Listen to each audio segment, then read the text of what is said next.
The boot connected with fur and bone before anyone could scream. The German Shepherd yelped, stumbling backward, as the cyclist threw his head back, laughing. Get away from him! The 12-year-old boy in the wheelchair screamed for his dog, tears streaming down his face. But what that cyclist didn't know, what none of them knew, was that the dog he just attacked had served 3 tours protecting soldiers in Afghanistan. And in the next 60 seconds, that cruel joke would turn into the biggest mistake of his life. Before we begin, drop your city in the comments. I want to see how far this story travels. Now let's go back to where it all started. 3 months ago, on a bright Tuesday morning in Portland, Oregon, 12-year-old Ethan Mitchell sat in his wheelchair outside Powell's bookstore, waiting for his grandmother. His hands rested on the worn armrests, fingers drumming nervously. Beside him stood Bear, a massive German Shepherd, with intelligent brown eyes and a distinctive scar running along his left shoulder. "She's taking forever," Ethan muttered, glancing toward the bookstore entrance. Bear's ears twitched. He pressed his body closer to the wheelchair, always positioning himself between Ethan and the street. It wasn't training anymore. It was instinct. A group of cyclists rounded the corner, their laughter cutting through the morning air. 5 of them, all in their 30s, wearing bright spandex and expensive gear. They weaved through pedestrians, shouting jokes, owning the sidewalk like it was their private road. "Move it, Grandma!" One of them yelled at an elderly woman struggling with grocery bags. They circled around brakes, squealing, creating a wall of bikes and bodies. The leader, a tall man with a goatee and wraparound sunglasses, noticed Ethan. "Well, look at this," he called out. "Kid's got himself a German Shepherd bodyguard." His friends laughed, pulling their bikes closer. Ethan's grip tightened on his wheelchair. "Please just go around us. Please just go around us," the leader mimicked in a high-pitched voice. "What's the matter, kid? Your doggy gonna protect you." Bear stood perfectly still. His eyes tracked every movement, every gesture. His breathing remained steady, controlled. But his body had shifted weight, distributed muscles ready. One of the cyclists, a shorter man with a bandana, rolled closer. "That's a big dog for a little crippled kid. What do you even need him for? Can't chase balls, can you?" The group erupted in laughter. "He's my service dog," Ethan said quietly, his voice shaking. "He helps me." "Service dog," the leader snorted. "Looks like an overgrown pet to me." He kicked his pedal, making the bike lurch forward. Bear's stance shifted immediately. Front paws spread wider, head lowered slightly. A warning. "Whoa!" The leader grinned. "Did you see that the mutt thinks he's tough?" "Leave us alone," Ethan pleaded. "We're not bothering you." "Not bothering us?" The cyclist with the bandana leaned forward. "You're taking up the whole damn sidewalk. There's plenty of room to go around. Don't tell me where to ride, kid." An older man carrying coffee approached from the bookstore. "Hey, leave the boy alone. Pick on someone your own size." The leader spun toward him. "Why don't you mind your own business, old man?" "I'm making it my business when 5 grown men are harassing a child." The cyclist's face reddened. He turned back to Ethan, his ego bruised, needing to reassert dominance. "Your dog better not be aggressive. Those things can be dangerous." "He's not aggressive," Ethan said quickly. "He won't hurt anyone unless—" "Unless what?" The leader's voice turned cold. "Unless I do this." He dismounted his bike, letting it clatter to the ground. Bear's growl started low, deep in his chest. It wasn't the sound of a pet. It was the sound of something trained to stop threats. "Easy, boy," Ethan whispered, reaching down to touch Bear's back. "It's okay." But it wasn't okay. The cyclist took 2 steps forward, invading their space. "What's he gonna do, huh? Bark at me?" "Please." Ethan's voice cracked. "Please, just leave us alone." "Or what?" That's when he did it. The cyclist raised his leg and kicked Bear directly in the ribs. Hard. The sound echoed off the bookstore windows, boot against bone, a sickening thud that made everyone within earshot gasp. Bear yelped and stumbled sideways, his legs buckling. For a split second, he looked confused, betrayed. No one had struck him like that in years. Not since the war. Not since the night his handler died in his arms. Ethan screamed. "Bear, no, stop." The cyclist laughed, turning to his friends with arms spread wide. "See, just a dog. All bark no." He never finished the sentence. Bear's training kicked in like a switch. One moment he was down. The next he was up, moving with the precision of a military weapon. No wild lunging. No chaotic barking. Just pure, calculated action. He crossed the distance in 2 strides, jaws open, and clamped down on the cyclist's forearm. Not biting through holding. A controlled bite, the kind taught to military working dogs. Maximum restraint, maximum control. The cyclist shrieked, trying to pull away, but Bear's 75 pounds of muscle held firm. The dog drove forward, using his body weight to force the man backward. Within 3 seconds, the cyclist was on the ground, arm pinned, unable to move. "Get him off me! Get him off!" The other cyclists froze phones out, but hands shaking.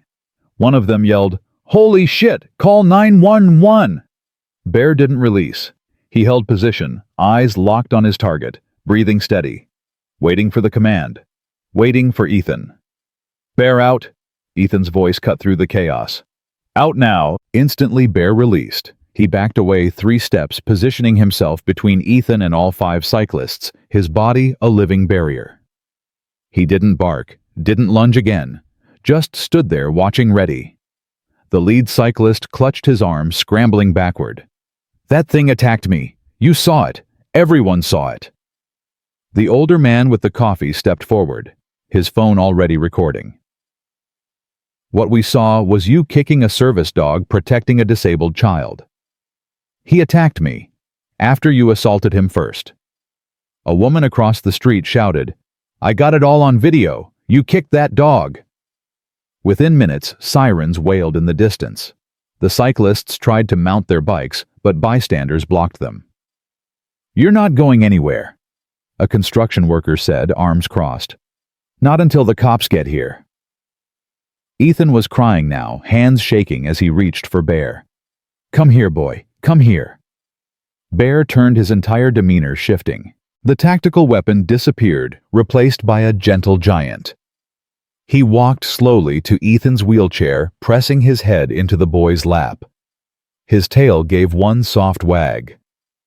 "You're okay," Ethan whispered, running his hands over Bear's ribs, checking for injuries. "You're okay. Good boy. Such a good boy." The lead cyclist was still on the ground, face pale, arm throbbing. "That dog's dangerous. He should be put down." "That dog," a new voice said, firm and authoritative, "is a decorated military working dog." Everyone turned. An elderly woman emerged from the bookstore, her silver hair pulled back, her eyes sharp and unyielding. She moved with the confidence of someone who'd commanded respect her entire life. "Grandma," Ethan breathed. Margaret Mitchell walked straight to her grandson, placed one hand on his shoulder, then turned to face the cyclists. "His name is Bear. Served 3 tours in Afghanistan with the Marine Corps. Saved 11 lives, including dragging 2 wounded soldiers out of an IED blast. He retired with honors." The crowd murmured, phones now recording Margaret instead of the confrontation. "That dog," the cyclist started. "That dog." Margaret cut him off, her voice like steel, responded exactly as trained when you assaulted him. "You're lucky he showed restraint. A civilian dog would have torn your arm off. Bear held you until commanded to release. That's discipline. That's training. That's a hero." The police arrived, 2 patrol cars pulling up to the curb. Officers stepped out, assessing the scene immediately. "Who called this in?" one officer asked. 5 people raised their hands. "He attacked me," the cyclist shouted, pointing at Bear. "That dog's vicious." The officer looked at Bear sitting calmly beside Ethan's wheelchair, then at the crowd holding up phones. "Anyone get this on video?" "All of us," the construction worker said. "Every second." Margaret stepped forward. Officer, I'm Margaret Mitchell, retired Colonel U.S. Army. This is my grandson Ethan and his service dog, Bear. That man kicked Bear after harassing my grandson. Bear responded with a controlled takedown standard military working dog protocol. I witnessed the entire incident. The officer's expression changed immediately. He looked at Bear again, noticing the scar, the posture, the controlled alertness. MWD, Marine Corps, 3 tours 11 confirmed saves. The officer nodded slowly, then turned to the cyclist. Sir, did you kick the dog? I barely touched him. And then he did. You kick the dog. The cyclist's mouth opened and closed. His friends had gone silent. We have multiple witnesses and video evidence. The officer continued. So I'll ask one more time. Did you kick that dog? Yes, but. And was that dog providing service to this child when you kicked him? I didn't know he was a service dog. Would it have mattered? Silence. The second officer was reviewing video from a bystander's phone. He looked up, shook his head. It's all here. Harassment assault on a service animal endangering a minor. We've got him. You've got to be kidding me, the cyclist said, his voice rising. I'm the victim here.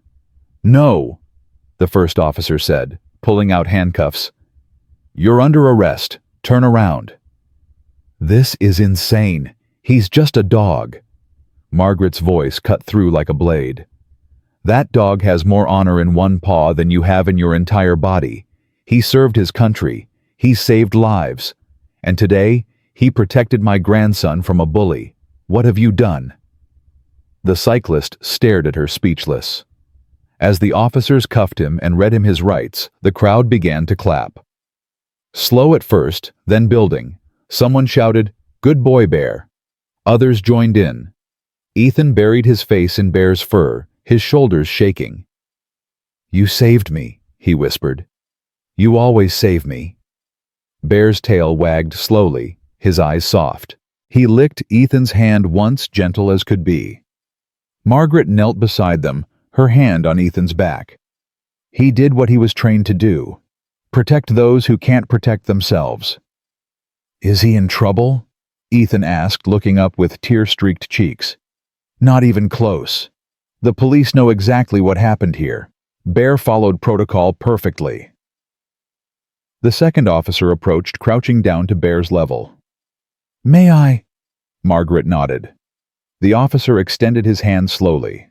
Bear sniffed it, then sat perfectly still as the officer examined his ribs where he'd been kicked. He's going to have some bruising, but nothing's broken. Tough guy. He looked at Ethan. You're lucky to have him. I know, Ethan said quietly. My dad gave him to me. Your dad? Margaret's expression tightened. My son, Sergeant First Class David Mitchell, was Bear's handler. He died 18 months ago during their last deployment. IED explosion. Bear tried to pull him out, but her voice caught. David didn't make it. Bear did. Barely. The officer stood slowly, his face somber. I'm sorry for your loss. My son's last request was that Bear be retired and placed with Ethan. He knew our grandson would need protection support. He knew Bear would never stop serving. The crowd had gone quiet, listening. And he was right, Margaret continued. Bear has been Ethan's constant companion since David's funeral. He helps him get dressed, alerts us when Ethan has panic attacks, opens doors, retrieves items. He's not just a pet, he's family. He's all we have left of David. Ethan reached up, wiping his eyes. Dad used to say Bear was the best soldier he ever served with. He said Bear saved his life twice before the last time. Bear pressed closer, his presence solid and reassuring. The lead officer cleared his throat. We're going to need statements from everyone, but I want to be clear, this dog will not be facing any charges or evaluations. From what I've seen and heard, he acted in defense of his handler. That's legally protected. Margaret nodded. Thank you, officer. As they loaded the cyclist into the patrol car, he shouted one last time, This isn't over. I'll sue, that dog's dangerous. The officer shut the door, cutting off his voice. The construction worker laughed. Good luck with that, buddy. The whole internet's about to see what you did. He was right. By that afternoon, the video had spread across social media. Cyclist attacks war hero dog, instant karma was trending. Millions watched as the bully got exactly what he deserved, taken down by a dog who knew the difference between protection and revenge. But for Ethan, sitting in his wheelchair with Bear's head on his lap, none of that mattered. What mattered was that his best friend, his father's last gift, was safe. Still here, still protecting him. Let's go home, boy, Ethan whispered. Bear's tail wagged, and as they rolled away from the bookstore, Margaret walking beside them, the crowd parted respectfully. Several people reached out to touch Bear's head as he passed, whispering, "Thank you for your service." Bear walked with his head high, his stride confident. He'd done his job, just like he always did, just like he'd been trained to do, just like David Mitchell taught him. Protect the pack, no matter what. The ride home should have been quiet, peaceful even. But Ethan couldn't stop shaking. His hands gripped the wheelchair rim so tight, his knuckles turned white, and every few seconds he'd reach down to touch Bear's head, just to make sure he was really there. "You okay, sweetheart?" Margaret asked, keeping pace beside them. Ethan nodded, but his voice betrayed him. What if they take him away? No one's taking Bear anywhere. But that guy said he'd sue. What if they say Bear's dangerous? What if... Ethan. Margaret stopped walking, crouched down to eye level. Listen to me. Bear did nothing wrong. He protected you. That's what he's trained to do. That's what your father trained him to do. Dad would have been proud, right? Margaret's throat tightened. Your father would have been furious that someone hurt you. And yes, he would have been incredibly proud of Bear. They continued down the street, but Ethan noticed something. People were staring. Not in a bad way, they were pulling out phones, pointing, whispering. A woman across the street called out, "Is that the dog from the video?" Margaret frowned. What video? Within 20 minutes of arriving home, Margaret's phone started ringing. First her neighbor, then her sister, then people she hadn't spoken to in years, all asking the same thing. Is that Ethan in the video? Is Bear okay? She opened Facebook. The video was everywhere. 4 million views already. Comments flooded in by the thousands. That dog is a hero. Justice served. Hope they lock that cyclist up forever. What? Anyone know where to donate for the boy's medical expenses? Margaret sat down heavily on the couch. Ethan wheeled up beside her, Bear immediately positioning himself between them and the door. Grandma? What's wrong? She turned the phone toward him. Ethan's eyes widened as he watched himself on screen, watched the moment Bear took down the cyclist, watched the crowd's reaction. Oh no, he whispered. It's not bad, honey. People are supporting you. Supporting Bear. But Ethan's face had gone pale. Everyone can see me. Everyone knows. Knows what? That I can't even defend myself. That I need a dog to fight for me. Margaret grabbed his hand. Ethan Mitchell, you listen to me right now. Needing help isn't weakness. Your father needed Bear. Every soldier in his unit needed each other. Strength isn't doing everything alone. It's knowing when to accept help from those who love you. Ethan wiped his eyes quickly. Kids at school are gonna see this. Then they'll see you have the most loyal friend in the world. But Margaret knew what he meant. Middle school was brutal. Kids could turn anything into ammunition. And Ethan already had enough targets on his back: the wheelchair, the anxiety attacks, the dead father. Now this. Her phone rang again. Unknown number. She almost didn't answer, but something made her pick up. Mrs. Mitchell. This is Jenny Caldwell from Channel 8 News. We'd love to interview you and Ethan about the incident today. America needs to hear this story. I don't think that's a good idea. We're prepared to offer compensation for your time. My grandson isn't for sale. Goodbye." She hung up. 3 more calls came in within minutes. NBC, Fox, CNN, all wanting the story, all offering money. Margaret turned her phone off. "Grandma, maybe we should talk to them," Ethan said quietly. "Maybe if people understand about service dogs, it could help others. Or it could make you a target." "I'm already a target." Margaret looked at her grandson, 12 years old, but talking like someone much older. War did that. Loss did that. Being different did that. "Let me think about it," she said finally. That night, Ethan couldn't sleep. Every time he closed his eyes, he saw the cyclist's boot connecting with Bear's ribs. Heard the yelp. Felt the helplessness wash over him again. Bear sensed it immediately. He jumped onto the bed, something he normally wasn't allowed to do, and pressed his full weight against Ethan's side. The pressure helped. It always did. Deep pressure therapy, the VA doctor called it. Ethan just called it Bear being Bear. "I'm sorry you got hurt," Ethan whispered into the darkness. Bear's tail thumped once against the mattress. Dad would know what to do. He always knew what to do. The dog shifted, resting his chin on Ethan's chest. His breathing was slow, steady, a metronome of calm. "I miss him so much it hurts." "Is that stupid? It's been 18 months. Shouldn't I be better by now?" Bear didn't answer, of course, but somehow his presence said everything that needed saying. "You're not alone. I'm here. I'll always be here." Ethan finally drifted off sometime after midnight, one hand buried in Bear's fur. The next morning started with a knock at the door. Margaret opened it to find a man in his 50s, military bearing evident in his posture, a baseball cap with Marine Corps insignia pulled low. "Mrs. Mitchell, I'm Frank Dawson. I served with your son in Afghanistan." Margaret's hand went to her throat. "You knew David?" "Yes, ma'am. I was the unit chaplain. David and Bear saved my life during a convoy ambush in Helmand Province." His voice cracked slightly. "I'm so sorry for your loss. David was one of the best men I ever served with." "Please come in."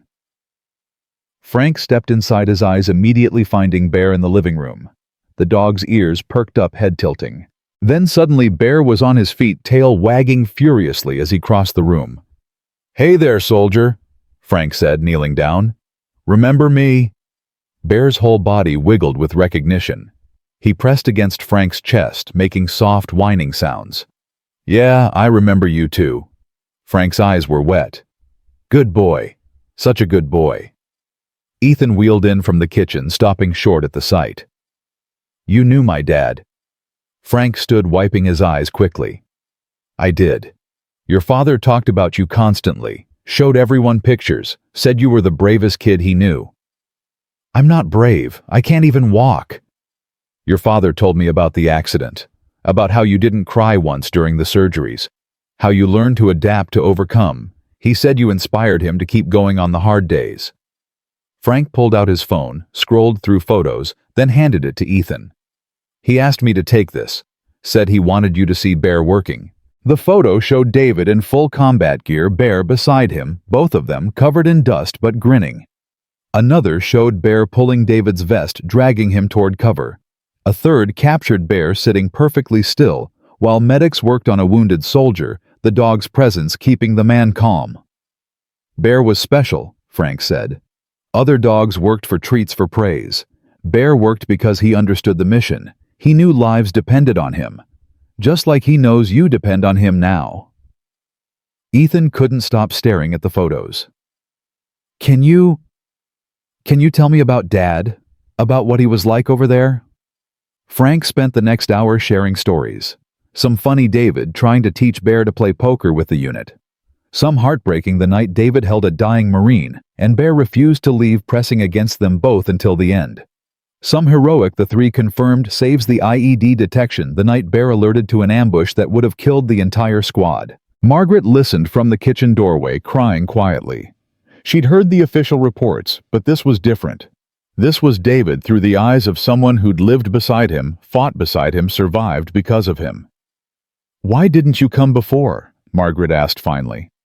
"It's been 18 months. Frank's face darkened. "I tried.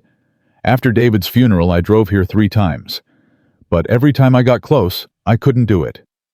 Survivor's guilt, my therapist calls it. David died getting me out of that IED blast. I should have been the one who—" His voice broke. "I'm sorry, I should have come sooner." "You're here now," Margaret said firmly. "That's what matters." "I saw the video yesterday, saw what happened with the cyclist. The way Bear protected Ethan, it's exactly how he protected us in Helmand. David trained him to assess threats, to use minimum force, to never act out of anger. That's not just a good dog. That's a warrior who happens to have 4 legs." Ethan wheeled closer. "The guy's saying he's gonna sue, saying Bear's dangerous." Frank's jaw tightened. "Over my dead body. I've written a statement for the police. Detailed account of Bear's service record, his training, his temperament. I'm also reaching out to every Marine in our old unit. We're not letting some entitled cyclist destroy a war hero's reputation." "You'd do that?" Ethan asked. "Kid, your dad saved my life, twice, and Bear saved me once.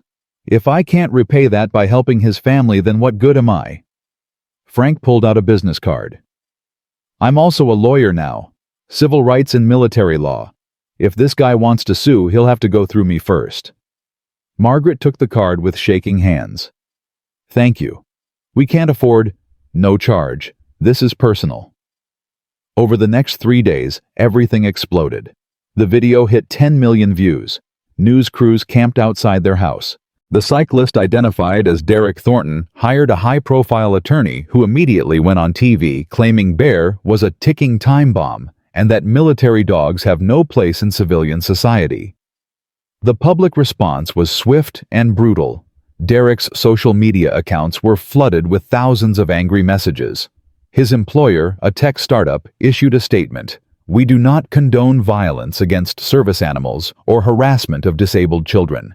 Mr. Thornton's employment has been terminated effective immediately." But Derek doubled down.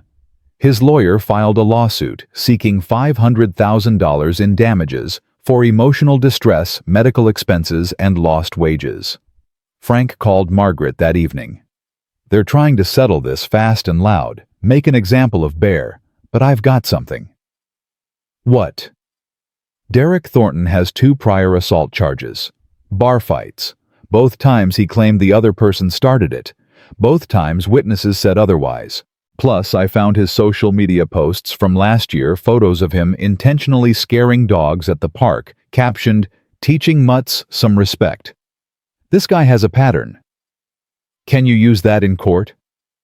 "I can use it to destroy his credibility. But Margaret, there's something else. The Marine Corps is getting involved. They're sending a representative to evaluate Bear to testify about his training and service record. This is bigger than just Ethan now. This is about protecting military working dogs across the country." Margaret looked at Ethan, who was on the floor with Bear, both of them watching TV. "What do we need to do?" "Be ready. This is going to get ugly before it gets better." He was right. 2 days later, Derek's lawyer appeared on Good Morning America. "This dog attacked my client without provocation," the attorney said smoothly. "Military training doesn't excuse civilian violence. If this were a soldier who came home and assaulted someone, we'd prosecute. Why should a dog be any different?" The host pushed back.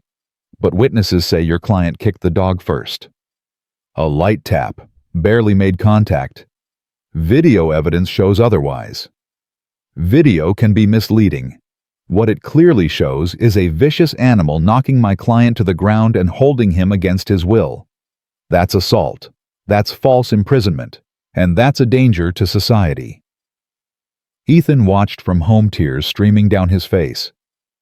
"They're making Bear sound like a monster." Margaret held him close. "They're lying. Everyone who was there knows the truth." But the damage was done. Within hours, online comments shifted. "Maybe the dog is dangerous. Military animals can have PTSD too. That kid shouldn't have a weapon-trained dog." Ethan's school called. "We've had complaints from parents. They're concerned about Ethan bringing Bear to campus. Until this legal matter is resolved, we think it's best if Bear stays home. He's a service dog, Margaret argued. You legally can't ban him. We're not banning him. We're making a temporary safety recommendation. He's never hurt anyone at school, never even growled. Mrs. Mitchell, we're just trying to protect all our students. Margaret hung up furious. She turned to find Ethan in the doorway, his face blank. I heard, he said quietly. It's okay. I'll leave Bear home. Absolutely not. That dog helps you function. He alerts when you're about to have an anxiety attack. He helps you navigate the hallways. Grandma, it's fine. I don't want to make things worse. Worse? Ethan? None of this is your fault. Everyone thinks Bear's dangerous now. Maybe they're right. Don't you dare. Bear saved you. He did exactly what your father trained him to do. And now everyone hates us for it. Margaret pulled him close, her heart breaking. This was supposed to be simple. Good versus evil. Hero versus bully. But the world didn't work that way. The world twisted things, made victims into villains, made protectors into threats. That night, Frank called with news. The prosecutor's office just charged Derek with animal cruelty and assault on a service animal. It's a felony in Oregon. He's looking at up to 5 years. Good, Margaret said. But here's the problem. His defense strategy is to prove Bear is dangerous. If he can get Bear declared a threat, he can claim he acted in self-defense when he kicked him. That's insane. That's the law. So we need character witnesses. People who've interacted with Bear since he retired. Teachers, therapists, neighbors. Anyone who can testify to his temperament. Margaret started making lists. Ethan's physical therapist. The librarian who always let Bear lie beside Ethan during reading hour. Their neighbor whose cat Bear refused to chase despite being called every name in the book by that evil little furball. But they needed more. They needed something undeniable. That's when Margaret had an idea. What about the other families, the ones Bear helped in Afghanistan? Frank went silent. What do you mean? You said Bear saved lives, that he pulled wounded soldiers to safety. Where are those soldiers now? Would they testify? Margaret, tracking down everyone would take weeks. So we have weeks. Do it. Frank hesitated, then laughed. You're just like David, stubborn as hell. Okay, I'll make some calls. 3 days later, Frank showed up at their door with another man. Tall, early 30s, walking with a slight limp. His left arm ended just below the elbow. Mrs. Mitchell, this is Sergeant Marcus Reed. He's one of the men Bear saved. Marcus stepped forward, his face serious. Ma'am, I don't know if you remember, but I was at your son's funeral. In the back. I couldn't face you then. Margaret's breath caught. She did remember. The young man who stood apart from the others crying so hard he could barely stand. Your son and Bear dragged me out of a burning Humvee. Marcus continued, his voice thick. IED took my arm, shattered my leg, ruptured my spleen. I was bleeding out. David got me stabilized, but we were taking fire. He couldn't carry me and shoot at the same time. So Bear did it. Grabbed my vest and pulled me 200 yards to the evac point. I weighed 180. Bear weighed 75 pounds. He dragged me the whole way. Ethan wheeled closer, staring up at this man his father had saved. I'm alive because of Bear, Marcus said, kneeling down so he was eye level with Ethan. Your dad's dog gave me a second chance, gave me a future. I got married last year. My wife's pregnant. Our daughter's due in 3 months. His voice broke. I'm going to be a father because Bear wouldn't quit. And now some asshole is trying to say he's dangerous over my dead body. Margaret wiped her eyes. You'll testify. Ma'am, I'll do more than testify. I've got 7 other guys from our unit ready to fly here. We're going to bury this lawsuit so deep they'll need to excavate to find it. Over the next week, Frank coordinated what he called Operation War Hero. 5 more Marines flew into Portland, each with their own story about Bear. The specialist whose panic attacks Bear calmed during firefights. The lieutenant whose broken ankle Bear stayed beside for 6 hours until rescue arrived. The medic who used Bear to keep wounded soldiers calm while performing battlefield surgery. They gathered at Margaret's house, these warriors who'd seen hell and lived to tell about it. They sat around the living room sharing stories, laughing at memories, crying at losses. And through it all, Bear moved between them, greeting each one like an old friend, his tail wagging, his eyes bright. "He remembers us," Marcus said, scratching Bear's ears. "After all this time, he still remembers." "Dogs never forget," Frank said, "especially not ones like Bear." Ethan listened to every story, soaking in these pieces of his father's life that he'd never known. "Dad never talked much about the war, just said he did his job." "Your dad was humble," one Marine said. "But we all knew the truth. He was the best handler in the Corps, treated Bear like a partner, not a tool. That's why Bear was so effective. He trusted David completely. And now he trusts Ethan," Marcus added, watching Bear press against the wheelchair. "Your dad would be so damn proud of both of you." The preliminary hearing arrived on a cold Tuesday morning. The courthouse steps were packed, news crews, protesters holding signs, "Justice for Bear," and "Protect Our Heroes," and Derek's supporters, a much smaller group holding "Public Safety First" signs. Margaret pushed Ethan's wheelchair through the crowd, Frank on one side, Bear on the other. The dog ignored the cameras, the shouting, the chaos. He focused solely on Ethan, checking every few steps to make sure the boy was okay. Inside the courtroom, Derek sat with his attorney, his arm in a sling, despite medical records showing only minor bruising. He glared at Bear as they entered. The judge, a stern woman in her 60s, banged her gavel. "This is a preliminary hearing to determine if there's sufficient evidence to proceed with both the criminal case against Mr. Thornton and his civil suit against the Mitchell family.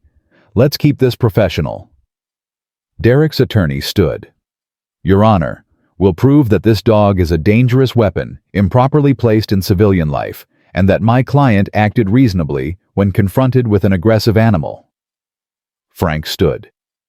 "Your Honor, we'll prove that Mr. Thornton assaulted a decorated military working dog who was protecting a disabled child, and that Bear's response was not only justified, but remarkably restrained given his training."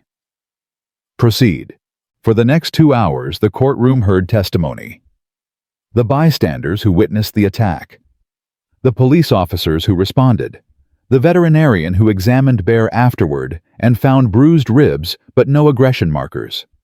Then Derek took the stand. His story had evolved. Now he claimed he'd accidentally bumped the dog with his foot, that Bear had lunged without warning, that he'd feared for his life.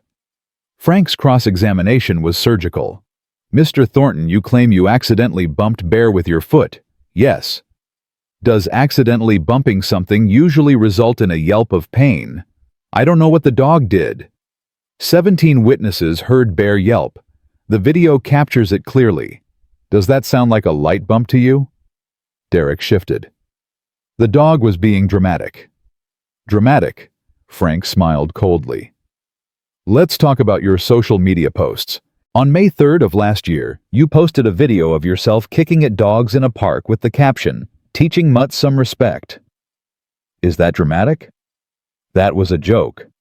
On July 18th, you posted, "Almost ran over some idiot's dog today. Maybe next time." Still joking. I have a right to free speech. And Bear has a right to defend his handler. Speaking of which, you've claimed you feared for your life when Bear restrained you. Yet medical records show you sustained only bruising. No puncture wounds, no lacerations, no broken bones. How do you explain that? He could have done worse. Exactly. He could have, but he didn't, because Bear is trained to use minimum necessary force. Just like your 2 prior assault charges, you've tried to paint yourself as the victim. But the pattern is clear. You instigate, and when there are consequences, you claim you're being persecuted. Objection! Derek's attorney shouted. Relevance. Your Honor. The defense claims my client's dog is dangerous. I'm establishing that Mr. Thornton has a history of violence and misrepresenting incidents. I'll allow it. Continue. Frank turned back to Derek. One final question. If you truly believed this dog was dangerous, why did you approach him? Why didn't you just ride away? Derek's face reddened. I thought... You thought you could intimidate a child and his dog. You thought there would be no consequences. You were wrong. The courtroom erupted in murmurs. The judge banged her gavel. Then it was time for character witnesses. One by one, the Marines took the stand. They told their stories. Bears saves his temperament, his training, his unwavering loyalty. Several cried while testifying. The courtroom was silent except for the sound of sniffling. Marcus was last. He held up his prosthetic arm. This is what war took from me. But Bear gave me everything else: my life, my future, my family. He's not dangerous. He's a guardian. And if this court says otherwise, then we're telling every military working dog handler that their sacrifice doesn't matter, that their partners are disposable.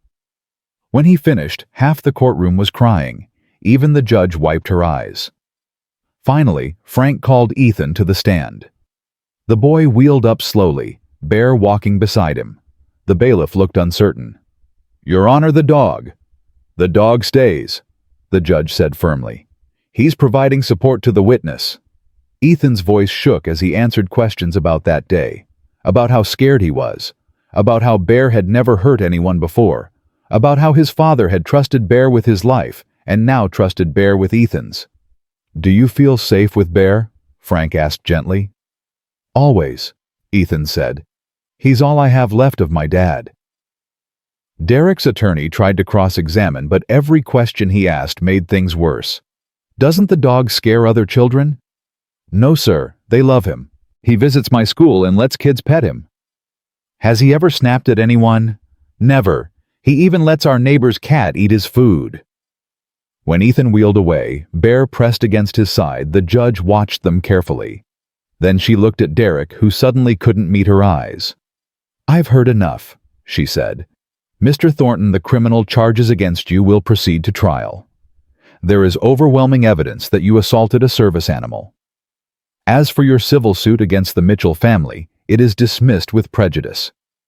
Furthermore, you are ordered to pay their legal fees. This dog acted in accordance with his training to protect a vulnerable child from an adult aggressor. If you had attacked a human service provider the same way, we wouldn't be having this conversation. A service dog deserves the same protection. The courtroom erupted in applause. Derek's face went white. His attorney tried to object, but the judge silenced him with a look. One more thing, she added. Mr. Thornton, you're prohibited from coming within 500 feet of Ethan Mitchell, Margaret Mitchell, or the dog known as Bear. Violation will result in immediate arrest. Are we clear? Derek nodded, mutely defeated. Outside the courthouse, the Marines surrounded Ethan and Margaret, cheering and hugging. News cameras caught every moment, Bear sitting calmly in the center of it all, tail wagging as these warriors celebrated the victory. Frank pulled Margaret aside. The prosecutor wants to offer Derek a plea deal: probation, community service, anger management, and a public apology. What do you think? I think we've won everything that matters. Bear's reputation is intact. The law is clear, and Derek's life is ruined. His job, his reputation, his ego, all gone. Sometimes that's punishment enough. Margaret looked at Ethan, surrounded by his father's brothers in arms, all of them laughing and sharing stories. Bear sat beside her grandson, alert, but relaxed exactly where he belonged. Tell them we'll accept the plea, she said. On one condition. What's that? Derek has to volunteer at a service dog training center for 2 years. Let him learn what these animals really are. Let him see the good they do. Frank smiled. David would have liked that. Redemption instead of revenge. My son believed everyone deserved a second chance, even bullies. That night, the video of the verdict went viral. Not the attack this time, the victory. Ethan and Bear leaving the courthouse, surrounded by Marines, all of them saluting as the boy passed. The image became iconic, shared millions of times, a symbol of loyalty, sacrifice, and justice. But for Ethan, lying in bed with Bear pressed against his side, none of the fame mattered. What mattered was that his best friend was safe, his father's legacy was honored, and tomorrow he could go back to being just a kid with his dog. "We did it, Bear," he whispered. "We won." Bear's tail thumped once against the mattress. And somewhere Ethan liked to believe his father was watching, proud of them both. The victory should have meant peace, but it brought something else entirely: fame. Within 48 hours of the verdict, Ethan's face was everywhere. Morning shows wanted interviews. Publishers offered book deals. A Hollywood producer called about film rights. And through it all, Bear sat beside Ethan's wheelchair, watching strangers with careful eyes, sensing something his boy couldn't quite name yet: unease. Margaret fielded another call, the 7th that morning. "No, we're not interested in a reality show. Thank you." She hung up exhausted. "This is getting out of hand." Ethan stared at his phone. His social media had exploded overnight. 50,000 new followers, thousands of messages, most supportive, but some unsettling. "You don't deserve that dog. Military animals should be euthanized. Your dad was a killer, and so is that mutt." He deleted the app, hands shaking. "Don't read those," Margaret said, noticing. "People hide behind screens and say terrible things. What if they're right? What if keeping Bear in civilian life is selfish?" Ethan James Mitchell: "Don't you dare. Bear chose you. Your father chose you. That dog would rather die than leave your side." As if understanding, Bear pressed his nose against Ethan's palm.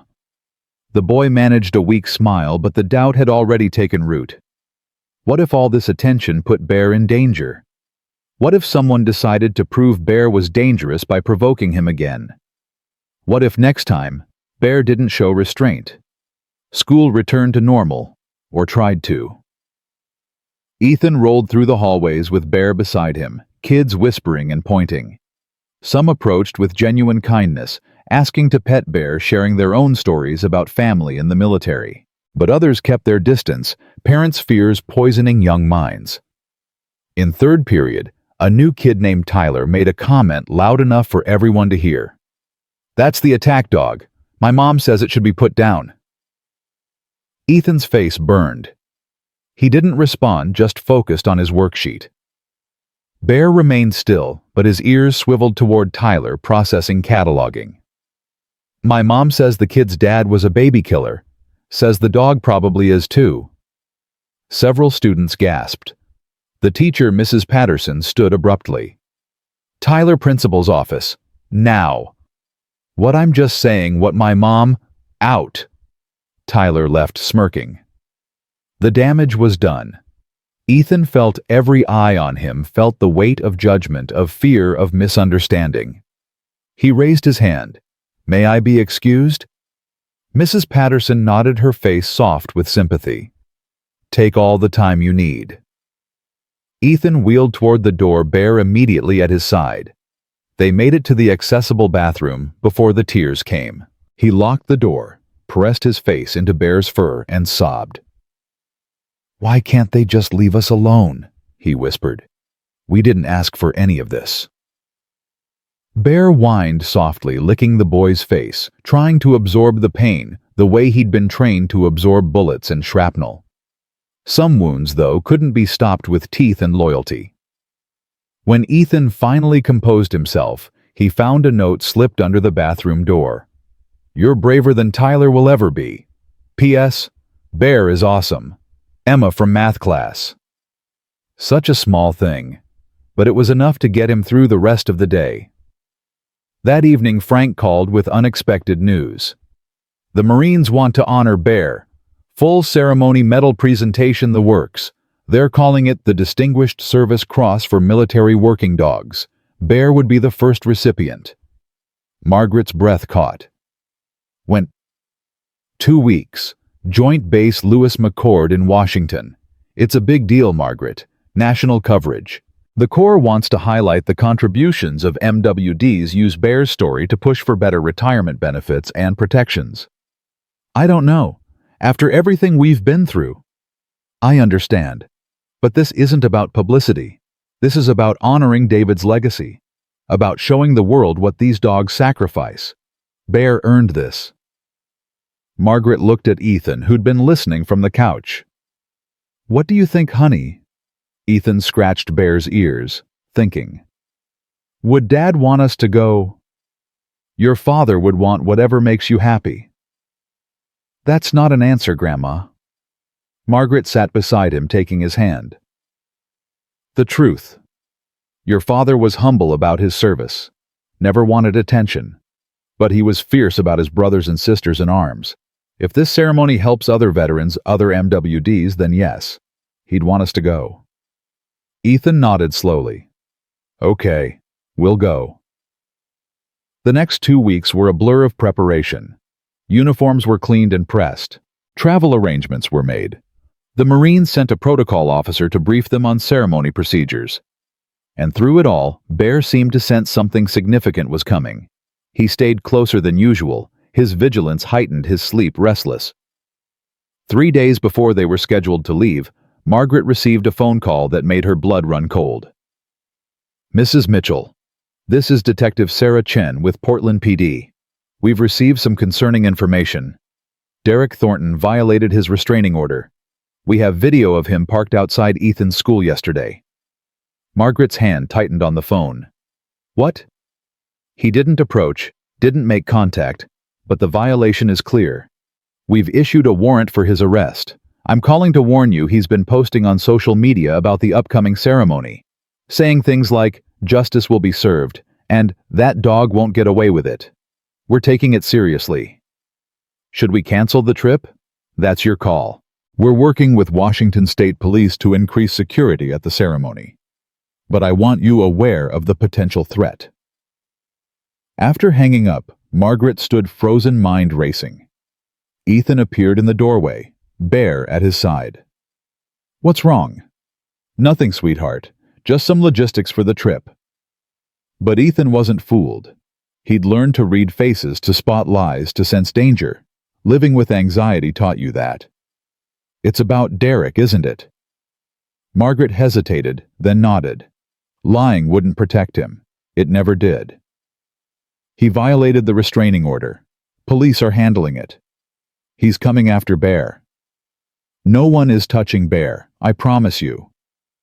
But promises were fragile things easily broken by determined men with nothing left to lose.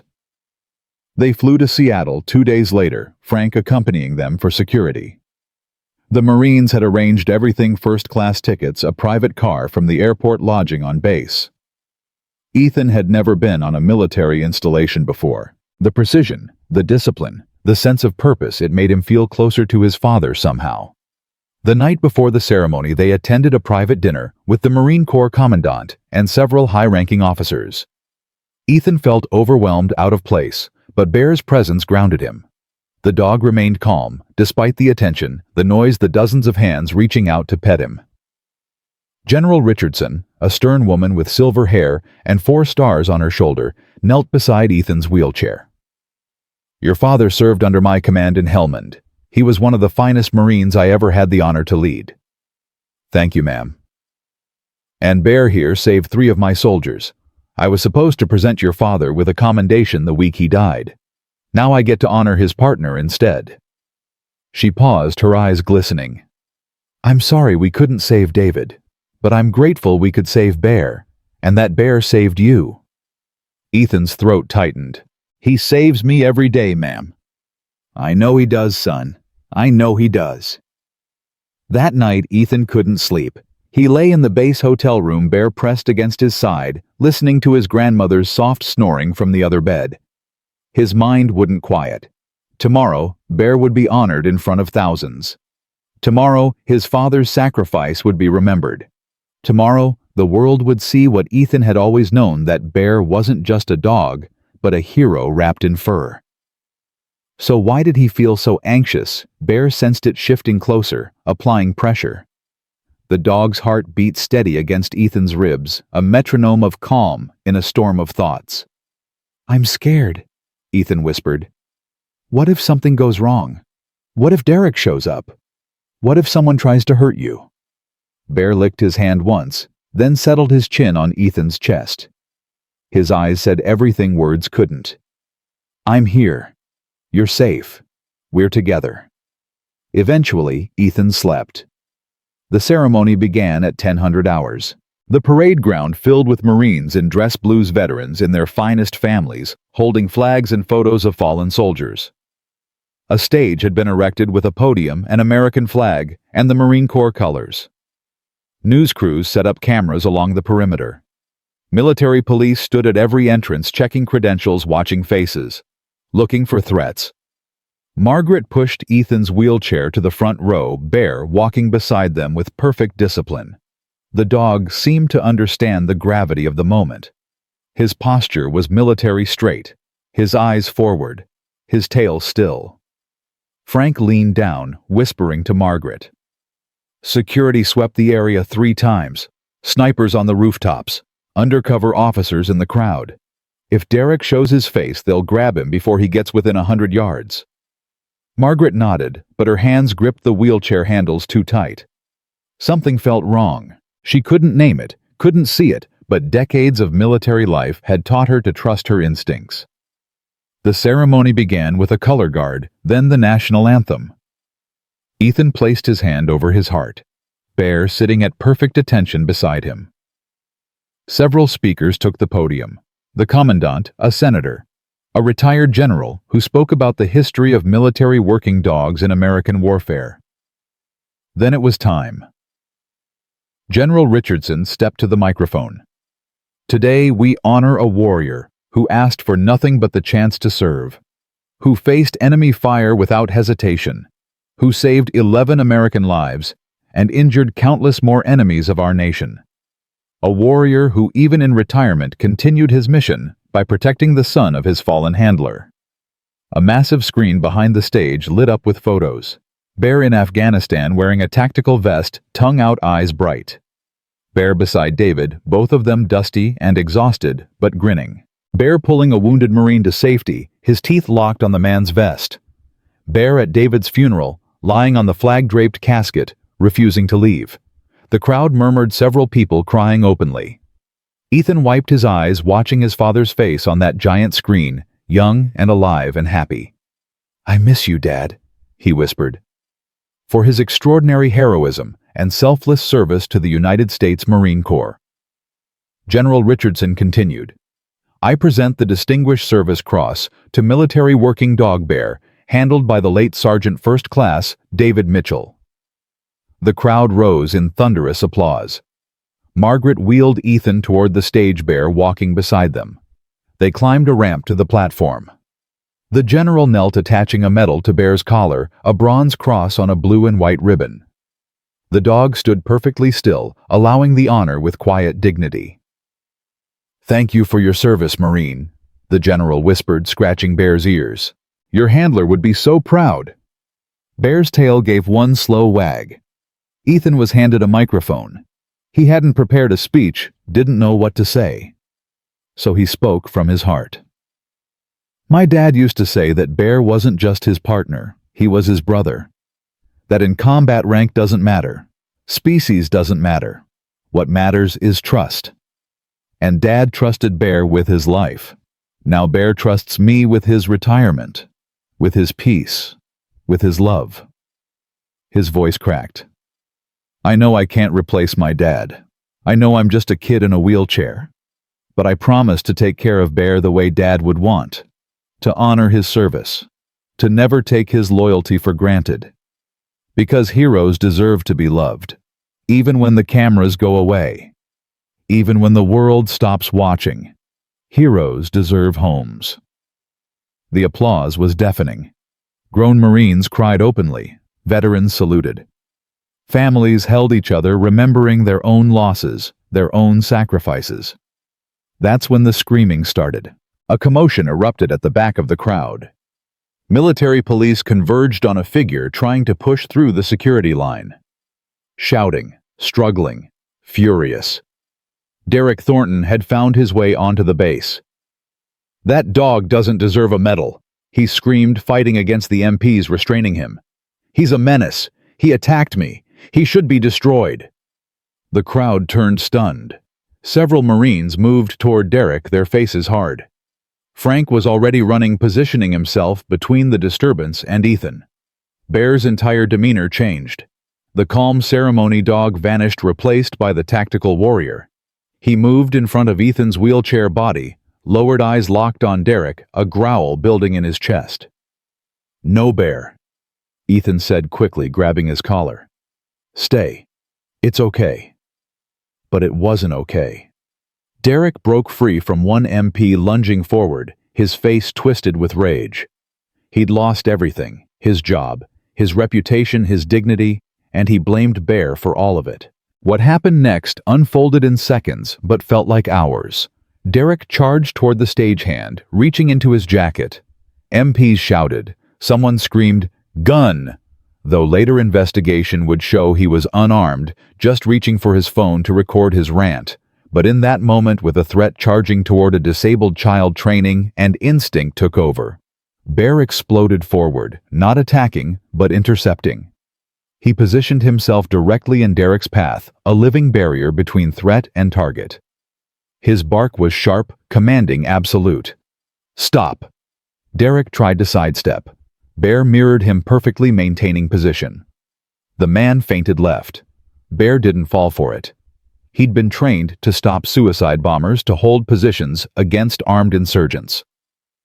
One angry civilian was nothing. MPs finally tackled Derek to the ground, cuffing him as he screamed obscenities. Bear held his position until Ethan called him back. Only then did the dog retreat, returning to the wheelchair, pressing against the boy's legs, checking for injuries. The crowd erupted again, but differently this time, chanting, "Bear, Bear, Bear." General Richardson stepped to the microphone, her voice ice. "Let this be a lesson. Military working dogs are not pets. They are warriors, they are protectors, and they do not tolerate threats to their pack. That dog just demonstrated more restraint than most humans would show in the same situation." She looked directly at Derek, being dragged away by MPs. "You picked the wrong family to harass, and you picked the wrong Marine to threaten." As Derek was removed from the parade ground, still screaming, Margaret pulled Ethan close. "Are you okay?" "Yeah." Ethan's voice was steady, surprisingly calm.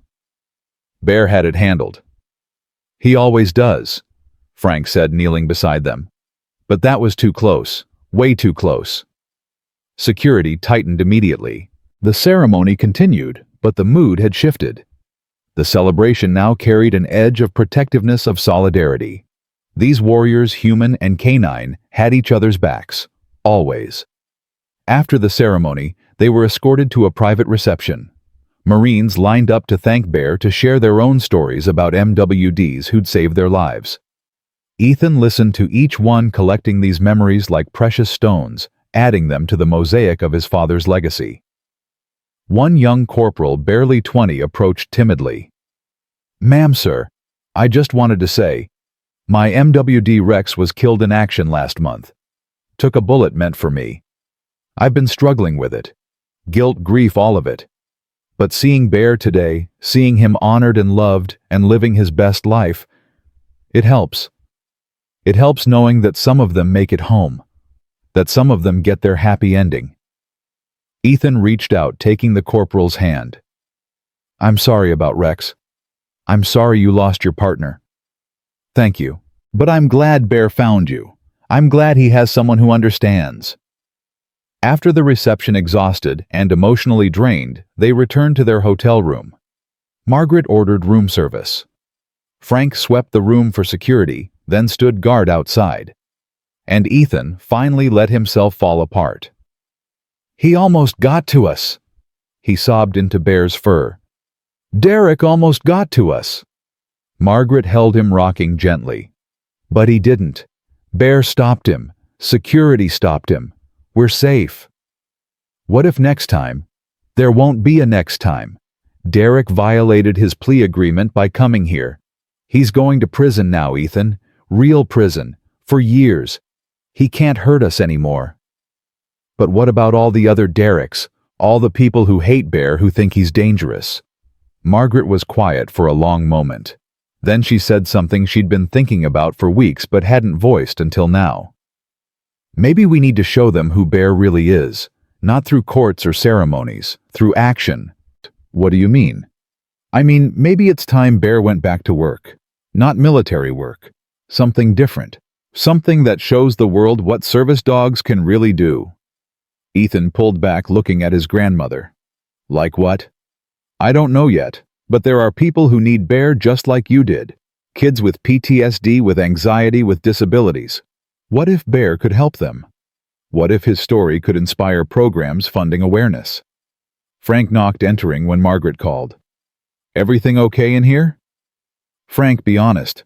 Do you think Bear could handle working again? Not full-time, but maybe visiting hospitals, schools, veteran centers. Frank looked at Bear, who'd settled beside Ethan, tired but alert. That dog has more left to give than most humans I know, but it's not my call, it's his. He addressed Bear directly. What do you say, Marine, ready for a new mission? Bear's ears perked up, his tail wagged once, and his eyes, those intelligent brown eyes that had seen war and peace, death and life, seemed to say yes. Yes, there's more work to do. Yes, there are more people to save. Yes, I'm ready. Over the next few weeks, Margaret worked with Frank and several veteran organizations to develop a program. Bear's Brigade, they called it. A mobile service dog awareness initiative where Bear would visit schools, hospitals, and community centers, demonstrating what trained service dogs could do while educating people about proper interaction, respect, and the difference between pets and working animals. The first visit was scheduled at Seattle Children's Hospital. Margaret was nervous. Ethan was terrified. What if the kids were scared? What if Bear got overwhelmed? What if they'd made a terrible mistake? They needn't have worried. The moment they entered the pediatric wing, magic happened. Children in wheelchairs, kids with cancer, young patients recovering from surgery. All of them lit up at the sight of Bear. The dog moved between them with infinite gentleness, allowing pets, giving kisses, performing tricks on command. He let a little girl with leukemia drape herself across his back. He sat perfectly still, while a boy with cerebral palsy practiced his motor skills by placing treats on Bear's nose. One child, a 7-year-old named Sophie, who hadn't spoken since a car accident killed her parents, reached out tentatively to touch Bear's head. The dog pressed into her palm, his eyes soft, his body relaxed. Sophie's mouth opened. Then, for the first time in 6 months, she spoke. Puppy. The nurses gasped. Sophie's grandmother burst into tears, and Bear simply wagged his tail as if this miracle was just another day's work. By the end of the visit, every child had been touched, comforted, inspired. Parents thanked Margaret through their tears. Hospital staff asked when Bear could return, and Ethan realized something profound. His father's legacy wasn't just about combat heroism. It was about service in all its forms, about showing up, about loving unconditionally, about protecting the vulnerable, whoever and wherever they were. Dad would love this, Ethan said on the drive home. He'd be so proud of Bear. He'd be proud of you too, Margaret replied. You gave Bear his purpose back. You showed him life after war could still have meaning. The visits continued. Elementary schools where Bear demonstrated stranger danger awareness and safe dog interaction. VA hospitals where veterans dealing with PTSD found comfort in Bear's calm presence. Community centers in underserved neighborhoods where kids had never seen a service dog before and learned about opportunities they didn't know existed. At each location, Ethan spoke. His confidence grew with every speech. He talked about his father, about loss, about Bear's service, about the importance of respecting working animals. He answered questions honestly, even the hard ones. Doesn't it scare you that Bear was trained to fight? Asked one boy. Ethan shook his head. Bear was trained to protect. There's a difference. He only uses force when he has to, and only as much as he has to. That's discipline. That's honor. 3 months into the program, they received an invitation that took Margaret's breath away. The White House wanted Bear to visit, a ceremony honoring military working dogs past and present. The president would be there, national media coverage, a chance to advocate for legislation protecting service animals. "Should we do it?" Margaret asked Ethan that night. The boy didn't hesitate. Yes, Dad served his country, Bear served his country. Now we can serve by making sure other MWDs are protected and honored. We have to go. They flew to Washington, D.C. on a crisp October morning. The Marine Corps provided a formal escort. Frank accompanied them along with Marcus and 3 other Marines from David's old unit. This wasn't just about Bear anymore. It was about every MWD who'd ever served, every handler who'd ever bonded with their 4-legged partner, every family who'd ever waited anxiously for their loved ones to come home. The White House visit was surreal. Security everywhere, reporters shouting questions, staff members rushing with clipboards and schedules. And in the middle of it all, Bear walked calmly beside Ethan's wheelchair, unfazed by the chaos. They were ushered into the Rose Garden, where a small stage had been erected. Other MWDs were there with their handlers, some active duty, some retired, all heroes. Bear greeted each dog politely, sniffing, tail wagging, falling immediately into the pack dynamics he'd learned in Afghanistan. The president arrived shaking hands, thanking veterans, kneeling to greet each dog individually. When she reached Bear, she took her time. "This is the famous Bear I've been hearing about. The dog who fought off a bully and won hearts across America." "Yes, ma'am." Ethan said, his voice stronger than he felt. "He's my best friend. He's America's best friend now." The president replied with a warm smile. "What he did, what you did, helped pass the legislation we're celebrating today. Because of your story, we've strengthened protections for service animals, increased funding for MWD care, and established better retirement programs. You made a difference." Ethan blinked back tears. "My dad would be happy about that. Your father would be incredibly proud of you, of both of you." She stood addressing the assembled crowd. "These animals serve without question. They don't ask for recognition or reward. They simply do their duty with loyalty and courage that shames us humans sometimes. We owe them everything, and today we finally start paying that debt." The president signed the bill right there, multiple cameras capturing the moment. Then she presented Bear with a special collar engraved with his name, his service dates, and a simple phrase, "Faithful unto death." Bear stood proudly as the collar was fastened, his medal from the Marine ceremony still attached. He'd entered this garden a retired military working dog. He left a national symbol. But to Ethan, riding beside him as they departed the White House, Bear was still just his dog, his protector, his friend, the living connection to a father he missed every single day. That night in their hotel room, Ethan lay in bed with Bear pressed against him as always. "We did good today, didn't we, boy?" Bear's tail thumped against the mattress. "Dad's watching. I know he is. And I think he's proud. Not just of you, of us, of what we've become together." Margaret listened from the other bed, her heart full. They'd been through so much loss. Grief, attack, trial, fame, fear. But through it all, one constant remained. Bear. Loyal, steadfast, unbreakable Bear.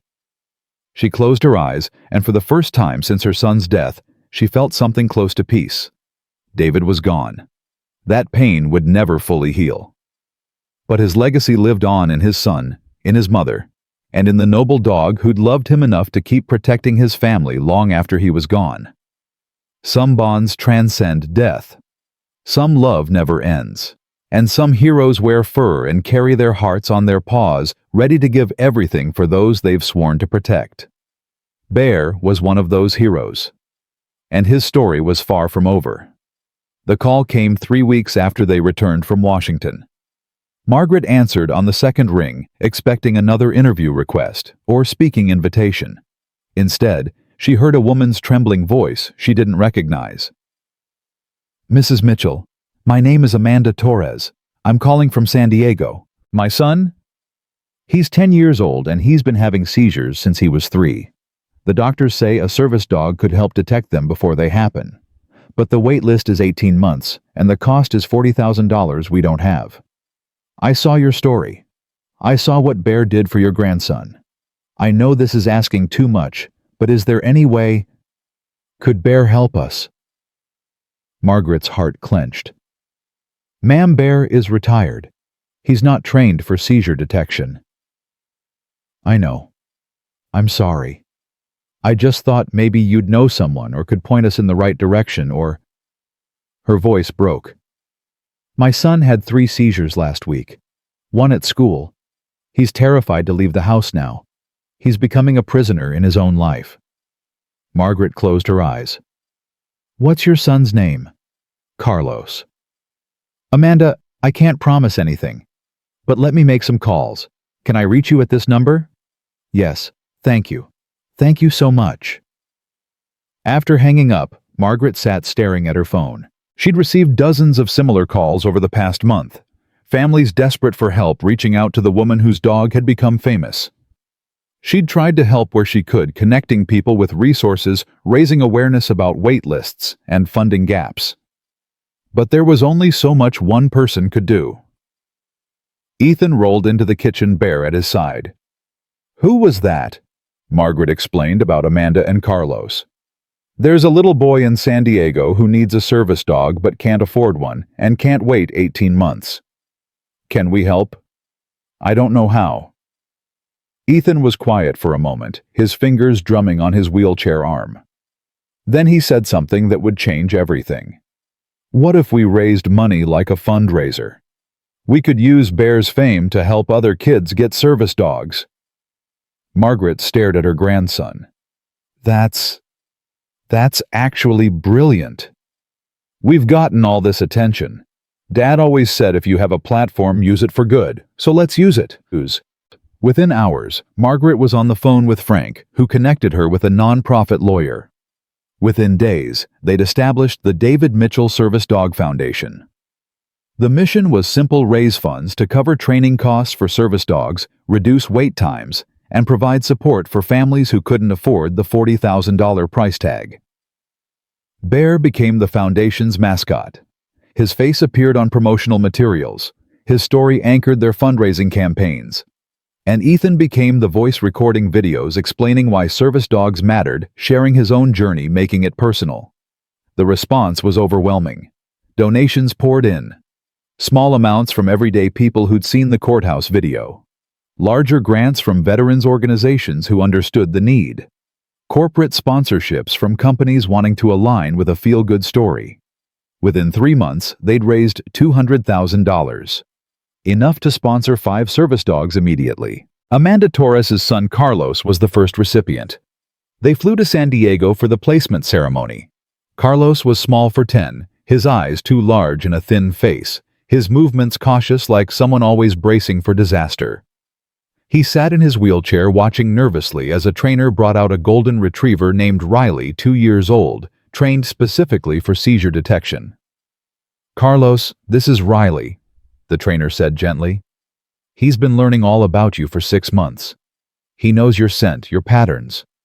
When your body starts to change before a seizure, Riley will alert you. He'll give you time to get somewhere safe." Carlos reached out tentatively. Riley immediately pressed into his palm, tail wagging. The boy's face transformed, fear melting into wonder. "He's really mine. He's really yours." Amanda Torres stood behind her son, tears streaming down her face. She looked at Margaret, mouthed, "Thank you," over and over. Ethan wheeled closer, Bear beside him. "It gets better, I promise. Having a service dog isn't just about what they do for you physically. It's about knowing you're not alone, that something out there has your back no matter what." "Does it scare you?" Carlos asked quietly. "Being different. Having a dog with you all the time. Every day, Ethan admitted. But Bear makes it worth it. You'll see. Riley's gonna change your life. The two boys talked while their dogs sniffed each other, establishing pack hierarchy. Bear, older and larger, clearly ranked higher. Riley, younger and eager, accepted this without question. Within minutes they were lying side by side, two warriors on break. As they prepared to leave, Carlos called out, "Ethan, thank you. For Bear, for Riley, for everything. Thank you for letting us help." On the flight home, Margaret noticed Ethan was unusually quiet. "What's on your mind?" "We helped one kid, but there are thousands more. How do we help them all?" "We can't help them all, sweetheart." "Then what's the point?" Margaret reached over, taking his hand. "There's a story your father loved. About a boy throwing starfish back into the ocean. A man tells him it's pointless, he can't save them all. The boy throws another one and says, 'I saved that one.' We can't help everyone, but we can help someone, and that someone matters." Ethan nodded, understanding, but not satisfied. He'd inherited his father's need to fix things, to save everyone, to never leave anyone behind. It was a beautiful trait. It was also an exhausting one. Bear sensed the tension shifting to rest his head on Ethan's lap. The boy relaxed immediately, scratching behind the dog's ears. "What would I do without you?" Bear's eyes said everything. "You'll never have to find out."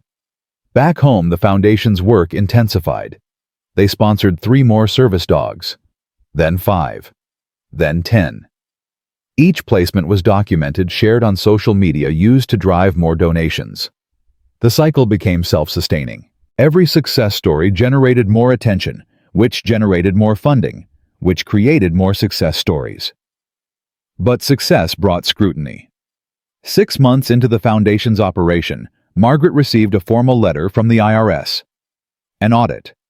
Someone had filed a complaint suggesting the Foundation was mismanaging funds, that money wasn't going where promised, that the Mitchell family was profiting from tragedy. Margaret's hands shook as she read the allegations. "This is insane. Every penny is accounted for. We've been meticulous." Frank reviewed the paperwork, his face grim. "This isn't about the money. Someone's trying to shut you down. Question is who?" The answer came 3 days later when a tabloid published an exposé. "Hero Dog Foundation under fire. Are the Mitchells exploiting military service for profit?" The article was full of innuendo, carefully worded to avoid libel, but designed to create doubt.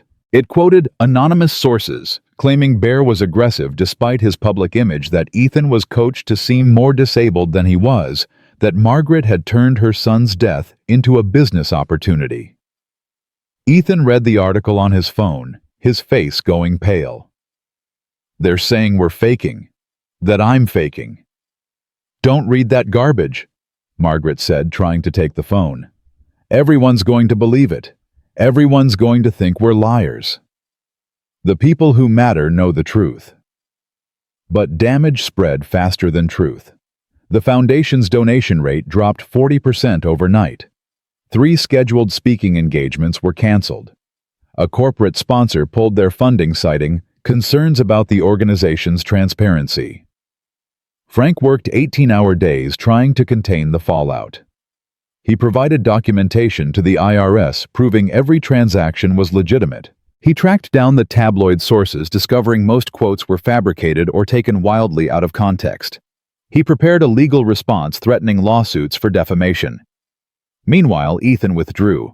He stopped doing videos for the Foundation, stopped going to school, stopped leaving his room except for meals. Bear never left his side, pressed against him, constantly absorbing the boy's anguish, the only way he knew how.